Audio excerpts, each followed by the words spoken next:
This lesson is on exponential and logarithmic equations. This is section 3.4 from your book.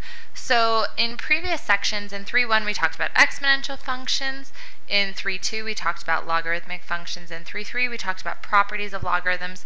Now we're going to see how we can use some of that information in order to actually manipulate equations. So for exponential and logarithmic equations, when we have f of a equals f of b, that only happens if and only if, that's that IFF, if and only if a equals b. So we can't have like f of negative a equals f of b. It only means f of a equals b. We can't have two options, for example. So if you remember back to quadratic equations, there were some instances where we could have, you could plug in some x over here and get some f of x, and you could plug in some x over here and get that same f of x. That is not true for logarithmic or exponential equations. And we say that they have a one-to-one property. So if you plug in an x value, you get one y value, and you're only going to get that y value when you plug in that x value. So for example, as we saw the last time, if we were given the equation 3 raised to the power x equals 3 raised to the power 5, then x definitely, absolutely, for sure equals 5. It's the only option that x can equal. So let's do an example in order to solve the exponential equation using the one-to-one property. So we're given 36 raised to the power of x plus 1, and we have that equal to 36 plus 6. So what we're first going to do is change the base to match. So we're going to change it to base 6. So we have 36, we can change that to base 6 by doing 6 squared. That's the same as 36. So we have 6 raised to the power 2, but we still had that x plus 1 up there, so this whole thing is multiplied by that 2. So we have 6 raised to the power of 2 times quantity x plus 1, and this is now still equal to 6 raised to the power x plus 6.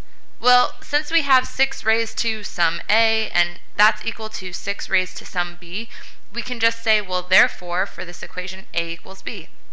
So we have 2 quantity x plus 1 equals x plus 6. So all we did is we said 6 raised to, we're going to call this 2x plus 1, quantity x plus 1, a, and this x plus 6, b. Does everyone, I hope, see what that we did there? So these two quantities are going to be equal. So then we have 2 quantity x plus 1 equals x plus 6. We can distribute that. 2x plus 2 equals x plus 6. We can subtract x from both sides and subtract 2 from both sides. All we're doing here is combining like terms. We end up with x equals 4. And that's our answer when we start with the equation 36 raised to the power x plus 1 equals 6 raised to the power x plus 6. So let's solve the logarithmic equation using the one-to-one property. So we're given natural log of x equals 6. So where do we go from here? This doesn't look like anything's equal to anything. I'm not sure what to do, right? Well, if we've learned in the past, we are allowed to perform an operation on an equation as long as we do it to both sides. So if you remember when we were trying to solve for x in algebra, a lot of times if we had like 2x equals 6, we had some multiplication. In order to undo that multiplication, we were allowed to use division in order to undo that multiplication, but we had to do it to both sides. So whatever we did to one side, we had to do to both sides. So now that we're working in logarithms and exponentials, we are allowed to exponentiate. So this term means that whatever we had before, we are now raising that from our base e. So raise everything. Everything means both sides of that equal sign from a base e. So instead of just natural log of x equals 6, we now have the equation that reads e raised to the natural log of x equals e raised to the natural log of 6. Well, what do we notice about this? We have e raised to the natural log of something. That's the same as e raised to log base e of something. And when we have a number and a log base of that same number, when we have like e raised to log e, for example, or b raised to log b, then our answer is just whatever is left. So we have just that x that's left. So therefore, we can rewrite this as x equals e raised to the 6, right? Because what we're left is x, and we already had that equal to e to the 6. So if we were to type that in a calculator, we would get 403.43. So you just use a calculator to simplify that once you're at that e to the 6, because e is just a number, if you recall. Okay, let's do another example. So solve the exponential equation using the one-to-one property. So we have 4 raised to the power x equals 13. So in the last example we did exponentiation. We can also do something called taking the common log. So instead of raising everything to the e like we did before, we can take the log of everything to both sides. So we are going to take the log of both sides. Again, this means both sides of that equals sign. So we started with 4 raised to the power x equals 13. Now we have log of 4 to the x equals log of 13.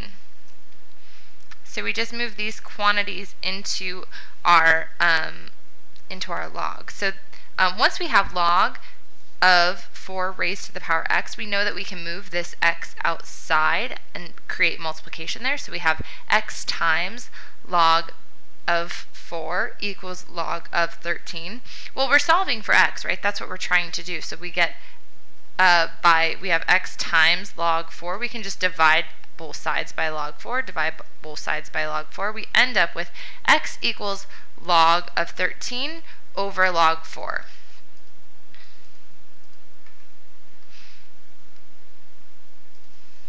The reason we're allowed to do this whole exponentiating and taking the common log, is because exponential and logarithmic equations are inverse functions, right? We have b to the x equals y. This is an exponential function. And b to the y equals x. This is the logarithmic function. So these are inverse functions, and so they work very similar to when we have like multiplication and we're trying to undo it using division, which is what we showed before. So that's why we're allowed to use that, and that's always a good idea when you're trying to solve for x in exponential and logarithmic functions. So in some cases, we can also simplify logarithmic equations or exponential equations to be partially in the form of ax squared plus bx plus c. So we know this is like a quadratic equation, so we can simplify some of our logarithms or our exponentials into a sort of quadratic. And we know that the way that we can solve quadratic equations is to use the quadratic formula, or any other methods that you know to solve quadratic. So that includes like factoring also, anything that you would be able to find x from a quadratic, all those things you learned in algebra. So let's do an example together. Solve the exponential equation using the quadratic formula. So, and when I say using the quadratic formula, I will allow factoring for this problem also. So we're given solve e raised to the 2x plus 6e raised to the x minus 16 equals 0. So instead of having just some ax squared plus bx plus c, we're going to use u. And our u is going to equal e to the x. So what we're going to try to do, because we have this like e raised to the 2, e raised to the 1, and then e raised to the 0 essentially over here, and this is where our x lives, up in those exponents, we want to use that in order to solve. So if we make u equal to e to the x, that will put our entire formula in the form u squared plus u plus a number, right? Or essentially u to the 0. So when we're in this form, we know how to solve that using quadratic. So let's do that now. So we have e raised to the 2x plus 6e to the x minus 16 equals 0. We can change this since we're using u equals e to the x. We are now changing our equation to u squared plus 6u minus 16, right? U equals e to the x, and we're putting it in quadratic form. So when we have u squared plus 6u minus 16, we can do the quadratic formula if we wanted to for this, but we can notice right off the bat, are there two things that multiply to negative 16 that add to 6? Well, we have 8 and negative 2. 8 times negative 2 is negative 16. 8 plus negative 2 is 6, so we know we can factor this equation. That leaves us with u equals negative 8 or u equals 2. But what did u equal in the beginning, right? U equals e to the x, so we have to plug that back in and make sure it works. If we have e raised to the power x equals negative 8, then we have natural log of e to the x equals natural log of negative 8, and x would equal natural log of negative 8. That doesn't work. We can't take a natural log of a negative number. That's against the rules. So what's the other option? We have u equals 2, e to the x equals 2, and natural log, u equals 2, that when we plug in what our u was, that is e to the x equals 2. And then we simplify that. We take the natural log of both sides. In order to simplify, we get natural log of e to the x. The reason we're doing this part, obviously, is because that's the same as log base e times e to the x, or I'm sorry, log base e of e to the x, and then those things are going to cancel out, so you're going to be left with x. And you are allowed to take the natural log of both sides, just like you were allowed to take the log of both sides. So this is going to leave us with x equals natural log of 2, which is a number. This is an actual thing we can compute, and so that is our answer. And the only solution is x equals natural log of 2, which it's not just 2. 2 was our u, if you recall. So x equals natural log of 2 is our only answer because natural log of negative 8 does not work.